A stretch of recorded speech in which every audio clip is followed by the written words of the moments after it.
Hello, my name is Gert Brilliant. from SEOleverage.com. This is episode 90, and I have to say, very often people ask me about the 80-20 of SEO. So when it comes to search marketing, SEO, what should they really be focusing on? And I have a handful of things for them, but one of the things I always mention is pay attention to how your brand comes up in search, because this is going to be the baseline, really the foundation for a lot of decisions your potential users are making. And I'm really happy to welcome today a very special guest, probably the person who knows the most about how brand SERPs can be optimized and your brand image on Google, Jason Barnard. Thank you very much, Jason, for taking the time. Absolutely delightful. Thank you for having me on. I'm happy to be here to talk about my favorite topic. And what I do realize more and more is what you just said, is that this is the baseline. And we forget it a lot of the time. The brand SERP, Google's understanding of you, how it presents you to its audience, its users who are your audience, is the baseline of everything you're doing online. Absolutely. So we certainly know you're an expert. You have written the book Fundamentals of Brand SERPs for Business. I have it here, and it's really interesting, really recommend it, because it just shows that search or how your brand comes up in search is much more than only optimizing a few codes here and there. And I definitely encourage everybody to give this a read. I will try my best to extract a few knowledge bombs out of you in this conversation. Our audience is mostly comprised from course creators, coaches, memberships, Shopify sites. So we have a little bit of everything, but really courses and coaches, I think, is probably our main client base. And obviously, when you sell a course, when you want to be selling a coaching offer, reputation is extremely important. So people are going to Google your name. They are going to see, what have you written? What have you done? Can I trust you? Have other people trusted you as well? So we got introduced by Katrina McKinnon, a former guest of this show as well.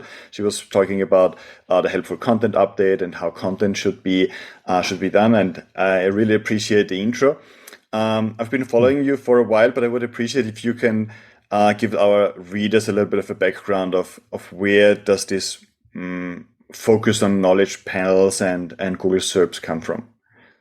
Right. Well, in fact, interestingly enough, my initial introduction to this came from the fact that I was a blue dog in a cartoon in 2007. And obviously, Google had a great understanding of that because it was in IMDb. There was a Wikipedia page. There's lots and lots of information that Google could collect. There's music brains as well because I wrote the songs. Mm-hmm. And so Google had this very firm opinion in its mind that it should present me as a cartoon blue dog because that's what it had understood. And in 2013, I was pitching for clients in SEO, and they would Google my name, and it would say Jason Barnard is a cartoon blue dog right at the top of the SERP. And obviously, from my perspective, that was really not helpful in terms of actually converting the clients. So what I then did was say, right, why is Google presenting me that way? And what can I do to get it to present me the way I want it for my current audience, which is businesses who are looking for somebody to help them with their SEO. Mm-hmm. And that was where it all started. And so what I then did was set about what I now call educating Google. Right. Absolutely. Who I currently am, what I currently offer, and who my current audience actually is. It's really interesting. I very often talk with my clients about those children's games. I have my two kids. They're young and they like to play this game where you connect one dot to the next one, dot A to B to Z to D, and then suddenly there's a cat, right? So I tell my clients, look, you need to think about it like connecting the dots for Google. Google has no freaking idea that this is a cat unless you connect the different dots for them and really try to connect as many dots as possible on all kinds of different properties Google might be taking into account. We talk about later a little bit about which properties these might be. But really interesting is because very often in SEO, we are very focused on non-branded searches. Okay, so we have a tool here, SEO Leverage. We have a section where we split out branded from non-branded searches and say, look, if you want to raise your brand awareness, at some point you need to cover non-branded searches, get more people exposed to your brand. But there's obviously a second point to it, and it's where I already know this person or this brand. I know SEO Leverage. I'm going to type in SEO Leverage into the search and see what comes up and get like inspiration. Is this good or is this bad? We want to obviously avoid the bad. We don't want to make a mistake and hire the wrong agency or the wrong person, the wrong coach, get the wrong course. So how do you see the relation between branded and non-branded searches? When should people start worrying about their brand? Oh, they should start worrying about their brand before they even create the company, to be honest. Mm-hmm. But the idea that branded search isn't important is kind of ingrained into SEO. SEOs tend to think, as you said, about expanding reach. And I think the most important thing is you sit down, you identify who am I, what do I do, and to whom do I offer it? And then you set about basically communicating that to your team, and then you communicate it to Google. And what we've done at Kalicube is what we've called building a digital strategy from the brand SERP outwards. So what we do is we look at what appears when somebody searches Kalicube. We say, what do we see? What did we expect to see? And what do we want to see? And then we work from what do we see to what we wanted to see, so that what we see is what we expect to see. So initially what we thought was, right, we don't have a Twitter account that's worthy of the name. So we worked on Twitter. We got the Twitter boxes. That indicates that Google sees that our audience is engaging with us on Twitter. Twitter is an important aspect of our marketing funnel that Google needs to present to our audience when they search our brand name. And then we move forwards through that. And recently we got to what I would call the tipping point, whereby everything we say is almost immediately reflected on Google when we want it to be. And all of the different aspects of our business are being presented, our brand message, our social voice, our products, where you can connect with us. And all of that is very, very solid. And that Kalicube Academy, which is where we teach people about brand SERPs and knowledge panels, the Kalicube website itself, my own website, my podcast website, Kalicube Tuesdays, which is the event we have, and Kalicube Pro, which is the SaaS platform. You can hop from one SERP to the next and understand everything about every aspect of our company in detail without ever leaving Google. They don't need to visit our website, although obviously they end up doing so if they're interested. Absolutely. Makes a lot of sense. So just really repeating. So who am I? What do I do? To whom do I offer it? Really important questions for every business, obviously, when starting out, ideally. But you raised a really interesting point a lot of people are underestimating. It's just how much information we can actually get out of Google itself. So we're always trying to look for fancy tools. And if you have if you're not paying $2,000 a month for tools, you're probably missing the point. But ultimately, it's really Google is showing us what they want to see, which is an interesting point, right? So there's what Google wants to see. There's what we have or want to show, and we need to close this gap somehow. And I appreciate you managed Kalicube. I forgot this in the intro. Obviously, your empire around Kalicube with courses and academy and your software. Obviously, we need to come back to this as well. One of the important points here in search very often that's mentioned are rich snippets, right? Rich snippets. Many people, first thing that comes to mind with rich snippets very often is that Google might show the price of a product or might show review stars on the search snippet. How important are these things to take into account for a course or a coaching program? Right. I think they're very important because they're immediate gains that you can get from using Schema Markup. And what Google are doing is they're not doing it for any reason except they're giving you a carrot and saying, if you insert this Schema Markup in your page, we will give you this snippet. And that's the carrot. But the aim of Google is to get you to start using Schema Markup because Schema Markup is Google's native language. So once you start getting those snippets, you start adding other things. And the more structured data, which is what Schema Markup is, the more structured data Google gets, the happier it is, the more confident it is in its understanding of what's in your web page, and the better it can match your solutions to the relevant audience when they search. So what Google's doing is giving you a sweetie, if we go back to the child analogy, a bit of candy. If you add some Schema Markup, you're the child, you say, oh, I'll take that candy. But in fact, if you take that further, you can switch that over on Google, you can flip on it, you become the parent and it becomes the child.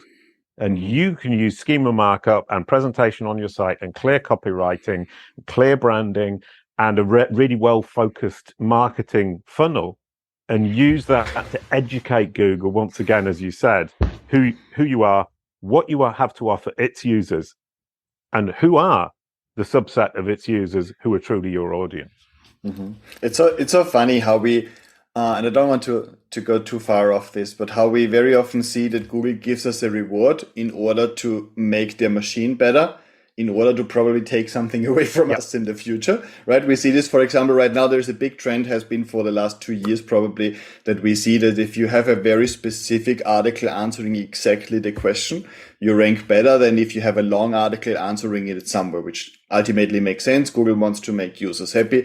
So all agencies, what are we doing? We don't have a choice. We need to provide specific answers. Ultimately, it seems like we train Google to at some point have exactly the answer they need for all the questions. And then they probably take in a few years down the track, they're going to take this away, right? So they give us like this candy, this carrot, this reward right now. If you want to have the visibility and enhanced visibility, you're going to play with it. Ultimately, you feed Google the information they need for their long-term goal of dominating the planet or what it might be. But it's interesting how Google really plays this. Really interesting. So really for a course creator right now, not using schema code would mean leaving out potential higher click-through rates from search, or leaving potential out that can bring more engaged users. Would you say this is correct? Yeah, I mean, there are multiple wins, and I think you've got to take a step back. As you say, you kind of think, oh, eventually Google's going to take this away from me. But at the end of the day, what will happen is that people will visit your website when they're actually truly interested. So if you play the game right, Google's going to do this anyway. And if they don't send the person in 5 years' time to you, they'll send it to your competitor. So you have no real choice but to play the game if you're going to use Google as your platform for traffic and for acquisition. So you need to think, well, in 5 years' time, I will have other strategies in place. I can build different marketing channels, so I don't just rely on Google. So you use Google while you can, you take advantage of it as much as it will be taking advantage of you.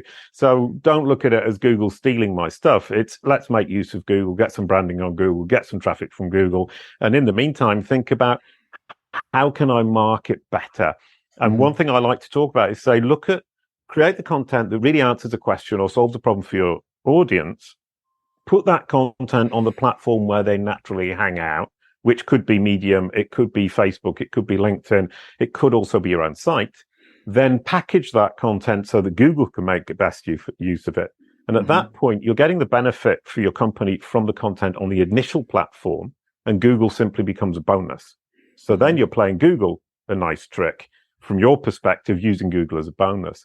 And from the schema markup perspective, for courses, you can have carousels in Google.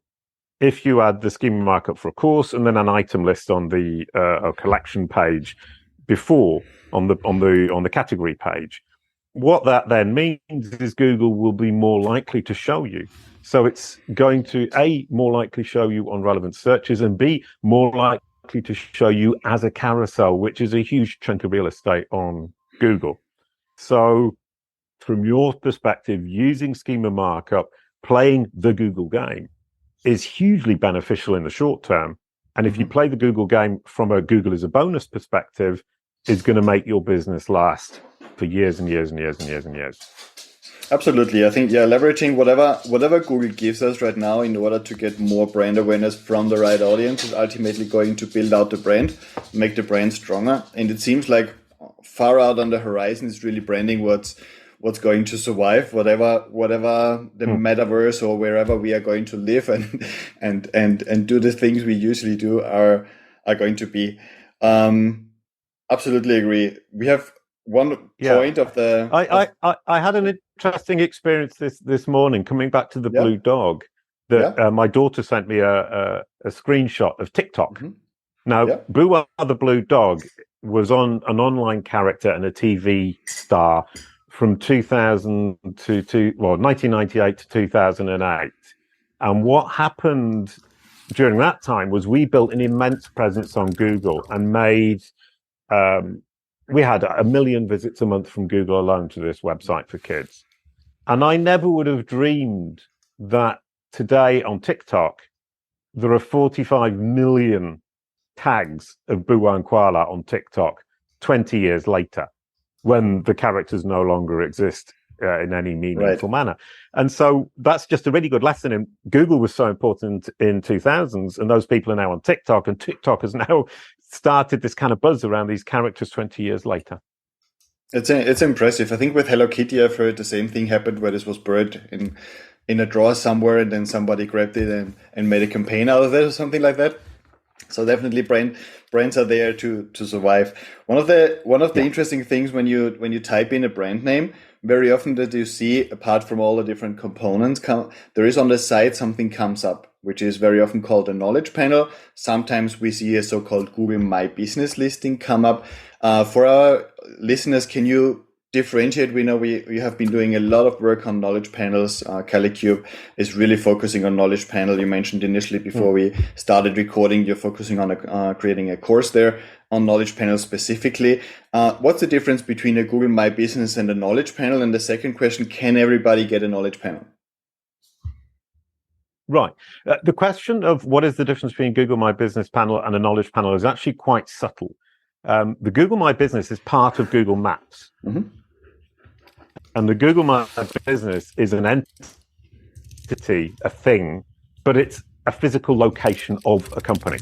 Whereas what's in the knowledge graph, which is the knowledge panel, is the company itself, the concept of the company.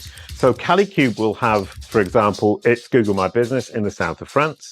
So it will have a Google My Business panel. But we also have a knowledge panel, which represents Kalicube, the business, as opposed to Kalikube's office. So you need to bear in mind that you have those two that exist together in parallel. And the answer to the second question is yes, everybody can have a knowledge panel. When you think about something like Wikipedia or Wikidata, you need to be notable. And the point about that is that it's an encyclopedia for humans. So they only want to have information that would be of interest to a human being to read. Whereas Google is saying, well, I want to understand the entire world. So it doesn't have the concept of notability. It just has the concept of understanding and confidence in that understanding. Mm-hmm. And if you look at scale, Wikipedia has 50 million articles. The knowledge graph contains 1,500 billion facts. Google has to use machines to build its understanding, whereas Wikipedia is using human beings to curate the data, to add the data little by little, page by page. Google at scale cannot do that. Mm-hmm. So from that perspective, you are in a situation where you're not going to be able to ask a human being at Google to add you to the knowledge graph. You're going to have to educate the algorithms, educate the child. And that just simply, and it's really, really simple. And at Kalicube Pro, what we do is exactly this. It's what we call the Kalicube process. Educate the child. It's only 3 steps. Anybody can do it. It's good marketing. And the Kalicube Pro SaaS platform simply takes this very simple process and makes it efficient, effective, and incredibly easy. Mm-hmm.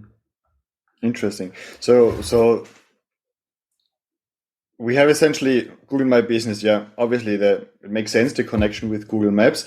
Google My Business, although we honestly, because knowledge panel very often seems to be a little bit tricky, even people who have like a really recognized authority in their space, if they don't have a book, which seems to be a really strong trigger for a knowledge panel, sometimes have a hard time getting in. So very often Google My Business is like an intermediate step to get something on the site on Google, where you just have even if you have an online business, you can hide the address. Google enables this. You can get your reviews, etc. Get something there. Ultimately, the knowledge panel obviously is not just to be visible there on the site of Google, but it also means that Google has a really, really good understanding about your brand, knows what you're doing, what you stand for, how they can relate your brand to certain searches. So it definitely seems to be worth engaging and pursuing getting this knowledge panel, because it's just a confirmation that Google has a good grasp on what you're actually doing. So how would somebody with a course or a coach go about educating Google? So obviously with Kalicube Pro, we have stated this. Is there anything people can start doing today to say, okay, let's connect one of those dots for Google and educate them about what I stand for? Right. Well, what's delightful here is I can go from the most expensive to the cheapest. So the most expensive, Kalicube Pro, is actually an agency level tool. So we get agencies on board who can then help their clients with the knowledge panel and the brand SERP. Just underneath that, we do a done for you service whereby our team at Kalicube uses Kalicube Pro to educate the child for you. But you can actually do it for free. So you can go onto kalicube.com. We've got masses of resources. We've got hundreds of hours of videos, literally, and hundreds of thousands of words that I've written, my team has contributed to as well, where we explain all the ins and outs of this very simple 3-step process. And the 3-step process is build an entity home, and the entity home is the place on your website that Google trusts as being the source of information about you from you. John Mueller talks about reconciliation, so we could call it the point of reconciliation. It's the point on the internet, the page on the internet, where Google can reconcile all the fragmented information it's found about you on the web into one neat, completed puzzle. You were talking about children earlier on. It's trying to put a plate puzzle together with fragmented pieces all around the web, and on your entity home, you simply present it with the completed plate puzzle so that it can say, I completed the puzzle correctly because the entity has shown me that that is the case. And the second one is to make sure that all the pieces of the plate puzzle around the web corroborate what it is you're saying on the entity home. So you basically correct every piece of information around you, about your brand around the web. Then from the entity home, you point out to this corroboration using Schema Markup, or if you don't like geeky Schema Markup, use hyperlinks. Just link to them in the page. It's fine. You link to them and they link back to the entity home. And then Google goes on an eternal cycle of self-corroboration whereby it goes out, it finds the same information, it comes back, sees the information again, goes out, sees the information, comes back on first, second, and third party sites. So on your own websites, first party, on second party websites, social media channels that you don't own but you control at least partially, third party where you have no control. And if Google gets into this eternal cycle, after a while it will trigger a knowledge panel for absolutely anybody. If that cycle is truly consistent, truly corroborative, and the sources that you're pointing to are trustworthy, accurate, and relevant. Interesting. How long does it take Google after they figure this out to actually trigger a knowledge panel? Do you have any experience points there? Yeah, if you do a great job, I call it the spring clean, and you go out to every single source and you correct them all at the same time, and you add all these hyperlinks or schema markup, depending on how you're doing it, if you're geeky or not geeky, and you write an incredibly clear description on your entity home about who you are, what you do, and who your audience is, then it will take about 3 months.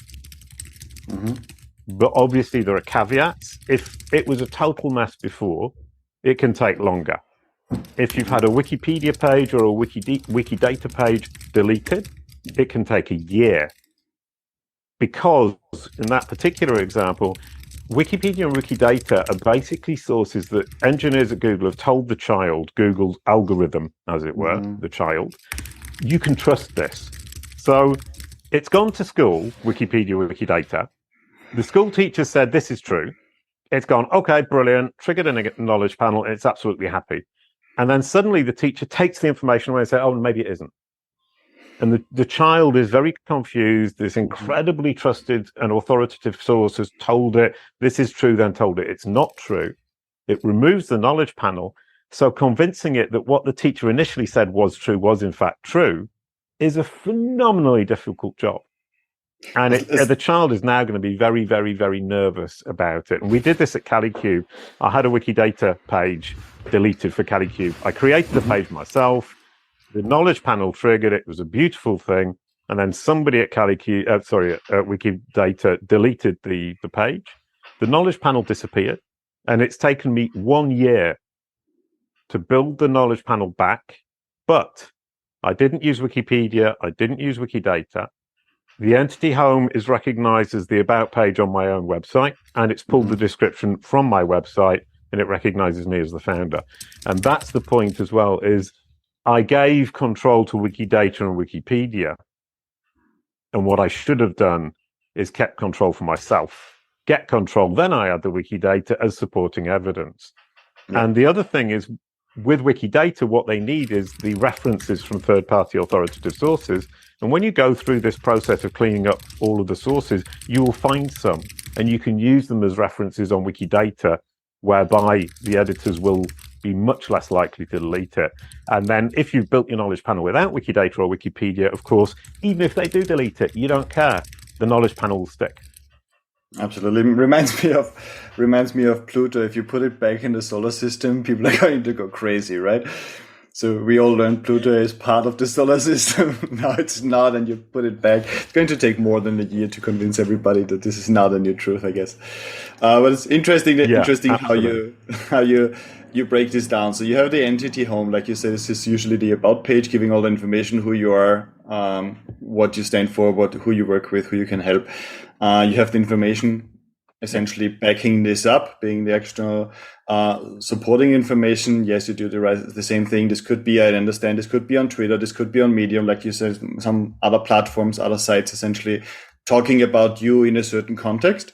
Would you say like articles on other blogs talking about how you are focusing on the knowledge panel would support you as well? Or should this be recognized authorities like the social media platforms?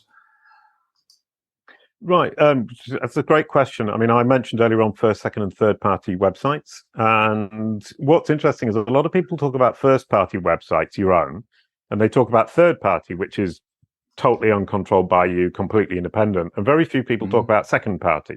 And second party for me are Twitter, LinkedIn. Google knows that you control partially the information. So on those websites, the information, the repetition has the added value deteriorates relatively rapidly. On your own website, repeating the same thing, the repetition deteriorates very rapidly. On third-party websites that are relevant and authoritative, there is no deterioration in the added value that they bring.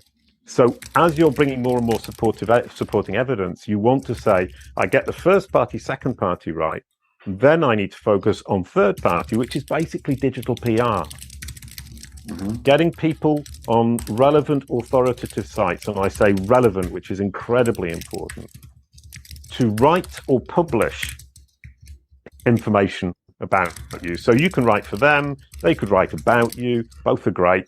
But it is the idea that if somebody on a third-party site that you have no control over is confirming what you are saying, that's an incredible reassurance for Google. And if we use the child analogy again, obviously the history teacher will be incredibly authoritative and incredibly relevant for history topics, but they wouldn't be a great reference for how to bake a cake. Whereas the baker would be a great reference for how to bake the cake. So you would want to, if you're talking about baking cakes, you would want the baker to explain to the child and not the history teacher. Makes a lot of sense. How much effort? Because this is definitely a question I get from my clients. So they say, "How I want now to do a knowledge panel. How much effort do I need to put into this to convince Google, to educate Google enough to show my knowledge panel?" I understand it's not going to be 22.5 hours straight an answer, but how should people go about the process of building this up if they don't outsource this to you? So they can use your tool. I understand this gives like guidelines step by step, but how could they quantify the effort? Right. Well, if you look on Kalicube.com, we've got the process actually set out for people, for musicians, for companies. You can just go to Kalicube.com, you have a look at that, and we set out the process, so you don't need Kalicube Pro at all. Somebody at Kalicube Pro, Elisa, did this process manually. She went and found every reference to me manually. And it took her 12 hours, and she got so bored. And then we did it with Kalicube Pro, and it took 10 minutes. And the Kalicube Pro list, of course, is prioritized. So you go through it and you know that this article is important, this one less so, this one less so, this one less so. So with Kalicube Pro, basically in a day, you can go through the whole process. And doing it manually, if you had the courage to spend 12 hours straight going through your entire digital ecosystem manually, you could probably do it in a week. But most people get so bored, and they're so bored by the end of the time they've made their list, and they don't know which ones to focus on. They can't get their head straight about what they need to do next. And it isn't a question of we're not telling you what to do next. It's that human beings are very indecisive. You'll probably end up spreading this work over 3 months, and that would be a relatively generous assessment. But one thing that we found to be very important is if you can do it all in one go, it has much more effect than if you do it gradually over time. And the example I would give there is that Google had me as a musician. It said Jason Barnard, musician. And I wanted to change that to author. So what I did was I changed my description about myself from Jason Barnard is a musician, blah, blah, blah, to Jason Barnard is an author and a musician. So I put author at the start. So Jason Barnard is an author was the first thing that Google saw in my description. Then I took the list in Kalicube Pro of 65 profiles and different pages that are first party, second party, and third party. I changed all of the ones that were first and second party in about 2 hours, 3 hours. And then I wrote to all the third parties and said, can you change the description on this web page to Jason Barnard as an author, blah, blah, blah. And it took 2 weeks for it to switch from musician to author.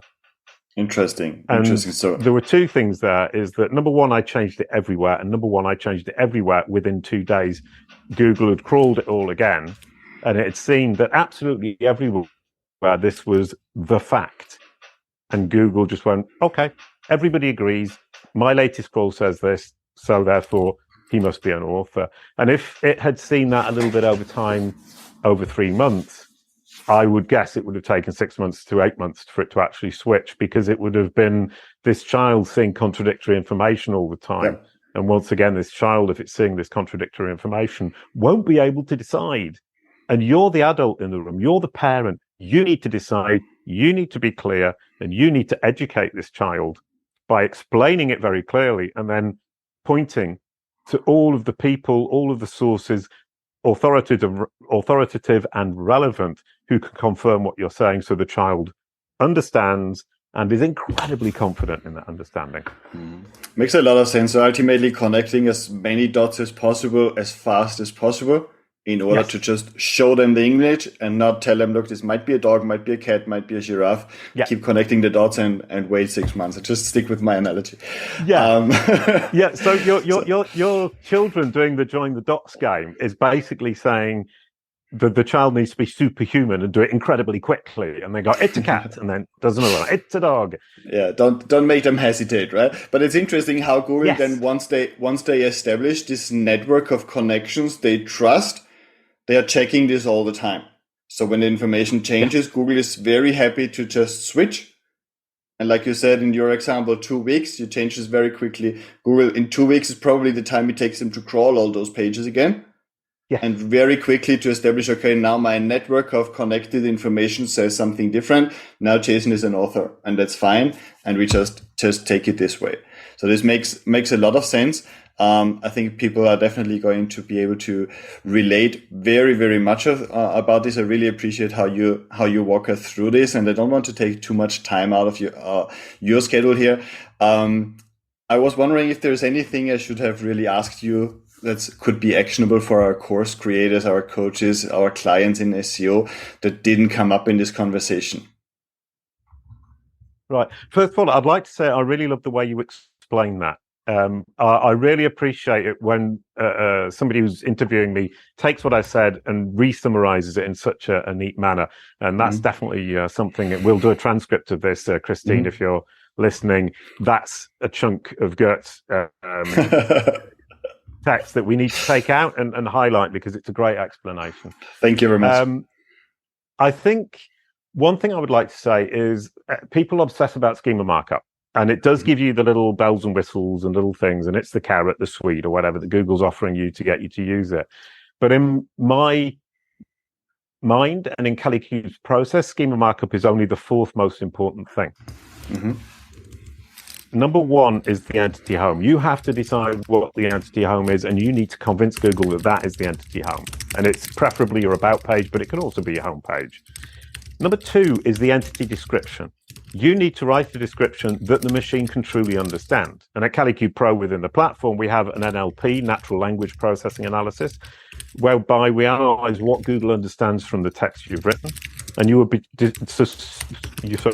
be surprised at how confused it can get and how small changes can clarify things for Google very, very quickly.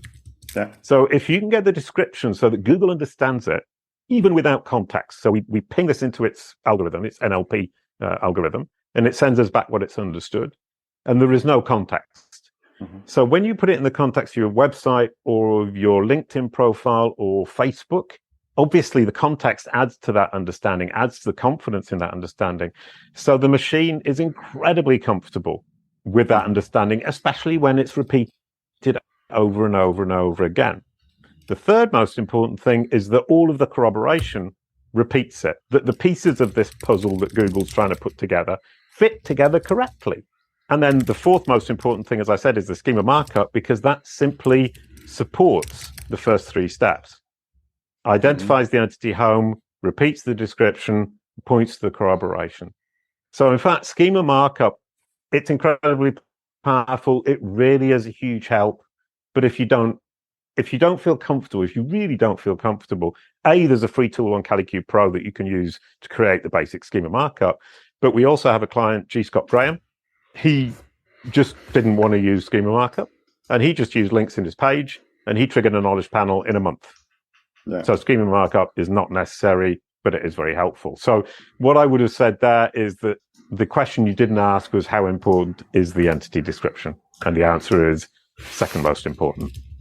It's definitely matching also what we find in competitive researches very often when we say, okay, somebody searches for a generic term and there is a competitor coming up from our client, then we analyze what are they doing in order to be ahead of this client, for example.